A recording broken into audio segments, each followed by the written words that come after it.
এতে সবাইকে স্বাগত। বাট টিনটিন ঘরে নেই, ঘরের ভেতরে টিনটিনের ভাত রান্না হয়ে গেছে। বাবার ধোঁয়ায় ধোঁয়া। আজকে আমি করছি সিম পুরি। আচ্ছা, সিম পুরি করতে সিম পুরি কেন বলা হচ্ছে, কারণ এর ভেতরে পুর ভরতে হবে। যদি পুর ভরতে হবে এর ভেতরে, যদিও দুটুকরো হয়ে গেছে, এটা কিন্তু দুটুকরো হবে না, একটা আমার এই ধরনের হবে জিনিসটা, এরকম হবে। এটা হচ্ছে সিম থেকে দাঁড়া ছাড়িয়ে রেখেছি, ছাড়িয়ে এইভাবে রেখে দিয়েছি। আর লাগবে কি, পেঁয়াজ, কি বলে, ধনে, জিরে, রসুন, আদা, কাজু, টমেটো, একটু সয়াবিন, ভিজিয়ে রাখা সয়াবিন। এবার এগুলোকে একসাথে পেস্ট করব। পেস্ট করে ভালো করে কড়াই নেড়ে ছেড়ে নেবো তেল দিয়ে, তাতে নুন মিষ্টি সব দেব। দেখতে থাকুন কি করে করি আমি। এই যে পেস্টটা করে নিয়েছি, এবারে কড়াই তেল দিয়ে ভালো করে ভেজে শুকনো শুকনো করে নেবো। এই দেখো, এরকম শুকনো শুকনো করে নিতে হবে যাতে পুরটা ভেতরে ভরা যায়। আর এই যে নুন হলুদ মাখিয়ে রাখা আছে, আমি অল্প কড়াতে করছি কারণ আজকে সময় নেই বলে। ফটাফট করে দুজনের জন্য ঠিকই আছে। দুজনের জন্য এটা কিন্তু বেশি পুর, মানে একটু কম দিলে, মানে আমাদের এতটা লাগবে না, রেখে দেওয়ার পরে করবো বলে রেখে দিলাম। হয়ে যখন গেছে কিছু করার নেই। তো এটা পুরটা ভরে বা দেখিয়ে দিচ্ছি কি করা যায়। এই দেখো কিভাবে ভরা হচ্ছে, এভাবে দিচ্ছি, কারণ এটা গরম বলে আমি হাত দিচ্ছি না, এটা হাতে করেই দেওয়া যায়। মানে এটা কড়া থেকে নাবিয়ে তুরন্ত চলছে, হ্যাঁ, ওই জন্যে এভাবে।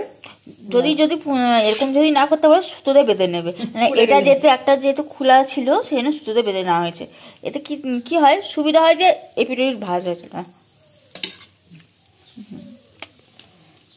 কোনো সেদ্ধ বা ভাজা সিমে কিন্তু হবে না। এবার এটা পুরোটাই কাঁচাতে ভাজতে হবে। রেডি, খেতে খুব টেস্টি হবে, আপনারা বানিয়ে খাবেন। আর আমার টিনটিন ডালি কোথায় গেল দেখো, এই আমাদের লুচি ডার্লিং, এটা হচ্ছে লুচি ডার্লিং, এই হচ্ছে আমাদের টিনটিন ডার্লিং। দেখো মন মরা হয়ে বসে রয়েছে, সব ভালো মন্দ রান্না হচ্ছে, দেওয়া হচ্ছে না।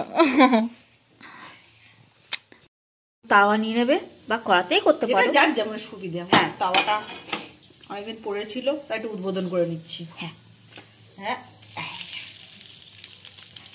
একটা একটা করে আর লাল করে ভাজতে হবে, ঠিক আছে? যতটা ভাজবে ততই টেস্ট বাড়বে।